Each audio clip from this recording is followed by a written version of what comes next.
What's up, y'all? Welcome to the No Project. I'm your host, Noah Nelson, and this is my very first episode of this podcast. I just want to take some time to thank all of you guys for tuning in today. It means a lot. It's taken a lot of courage for me to finally sit here and talk to you guys today, so I really appreciate all of you guys. It's a brand new podcast, so please share it with a friend. We're trying to build a community out here. So please share it with a friend, especially if you like this podcast. And without further ado, let's get right into the episode.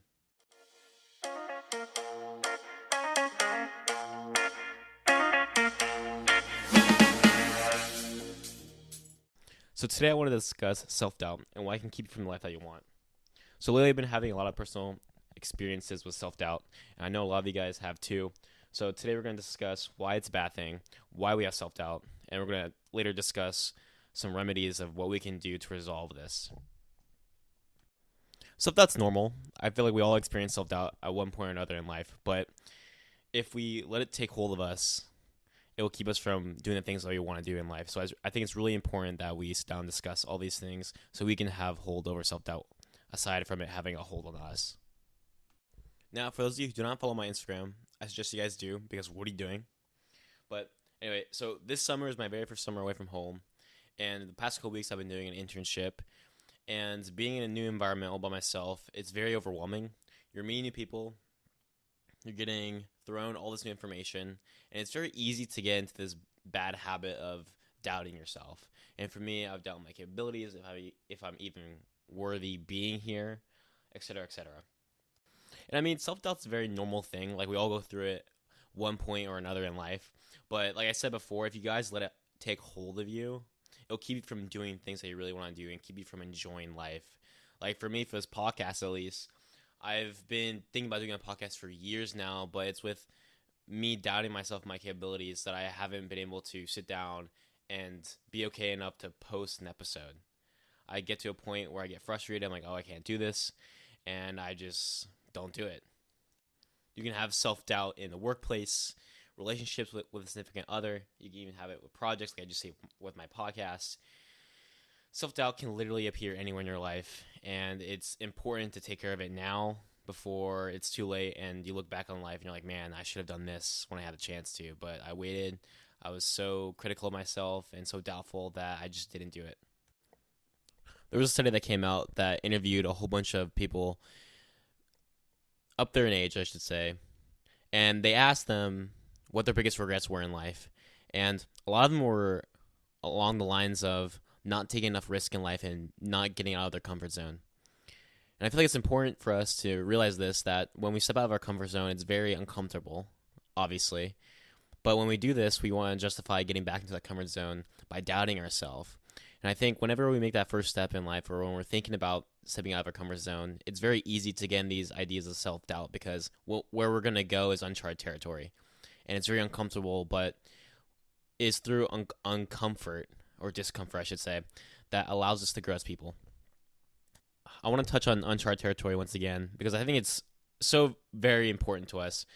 And I feel like a lot of us have self-doubt because we get into these points in our lives where we don't know what's next. We don't know what to do, and it's very easy just to slip into this rumination of self-doubt and self-sabotage. And for me, that is, I can speak for myself, but for me, I had an idea of where I wanted to be in life, but I had no idea where or how to go about getting from point A to point B. I wanted one definitive way, the right way, that is, quote unquote, to get from point A to point B. And one of the things I found out in life is that there's multiple ways.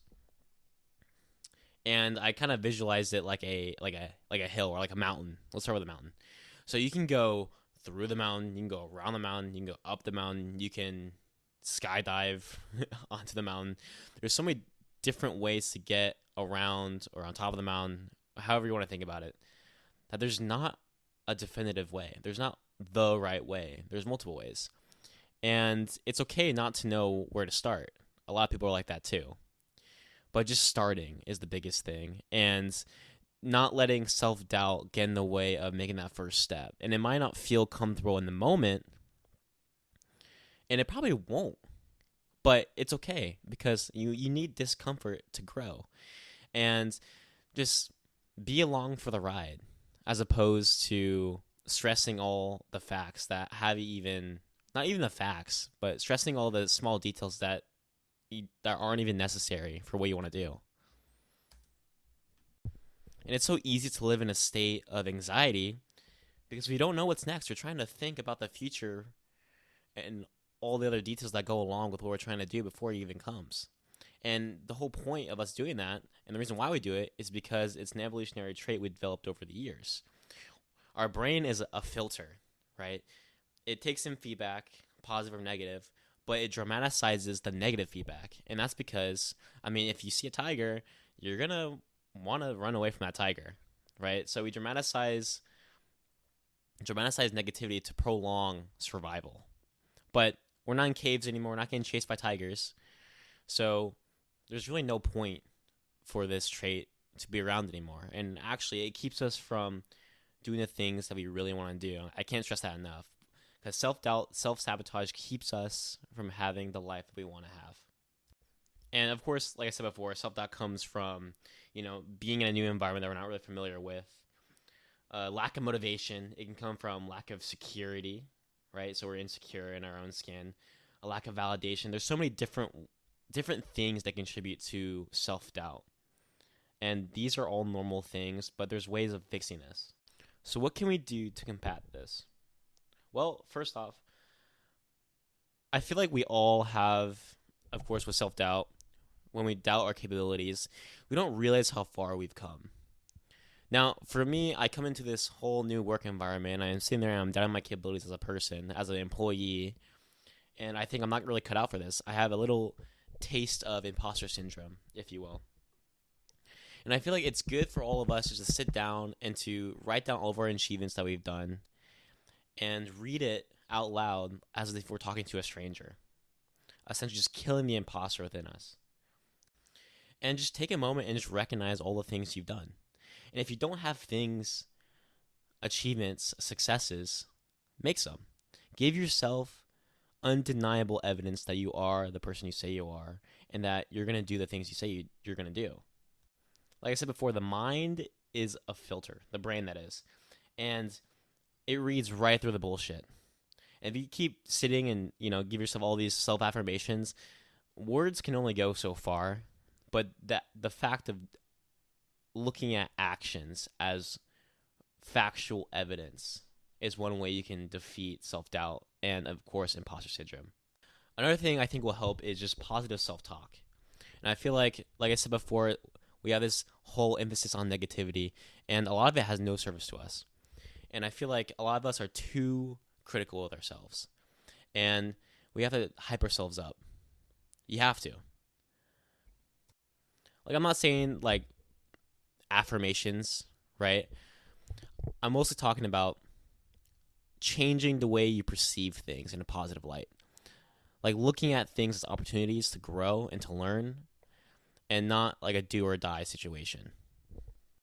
Like, for me, I could sit and think in the workplace, man, I really suck at this. I'm not really cut out for this. I don't even know why I'm doing this. But looking at it in a way I may not be good at this right now, but I can be in the future. And I'm just going to look at this as an opportunity to grow and to learn a new skill and to meet new people. You can go on and on and on about all the opportunity you have by doing the things that you want to do. Just by changing the way you frame things, to change the way you look at things can be a huge game changer. And it's worth trying, too, especially if you're dealing with these deep emotions, these deep thoughts of self-doubt. Journaling can also help. Just being aware of when you have these emotions of self-doubt. So let's say you're sitting there and you're trying to do a project and then a thought of self-doubt comes along. Acknowledge it, be aware of it, and change your thinking in such a way to where you can go about your day and do your thing. Like I said with the positive talk, reframing it and looking at the scenario as a positive rather than a negative. One thing that can also help is not comparing ourselves to other people. And this goes along with the whole uncharted territory. Is when we get into a new environment, it's easy to look around and compare ourselves to other people. Like for me, that is, when I'm in this new work environment, I'm looking at all the other people that have been there for years. It's easy for me to say, man, I really do suck. But I don't take in consideration all the hours that they've put in before I even got there. right? So not comparing myself to other people. And there's, like I said before, there's no right way of doing something, right? They could have done it one way, but you can do it a complete other way. So being okay with not really knowing what's next, being okay with uncertainty. Now, that's a lot to say, a lot to take in, but it's true. You have to train your mind to be used to be okay with not knowing what's going to come next. Just stay in your lane and don't compare yourself to other people. That's all I ask. And the last thing I want to touch on is just being easy on yourself, right? So we are our worst critic. And so just being easy on ourselves and taking into account, we are trying, and it's okay to fail at times. It's part of life. You're going to fail at least one point in your life if you haven't already. But just being patient with yourself. And it's going to take time to develop these strengths, right? It's going to take time to do away with self-doubt. And it's not completely going to go away, but just having these remedies, these practices in place so when it does come around, you know what to do. So these are some tips that I have for overcoming self-doubt. Try something, see if it works for you. If not, it's all right. Try another thing. Something that works for me won't necessarily work for you guys. So just try one thing and see if it sticks or not.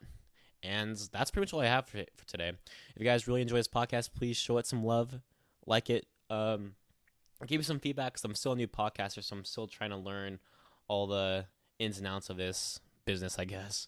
So that's all I got. So as always, love yourself, love someone else, and have a great day. God bless. Bye.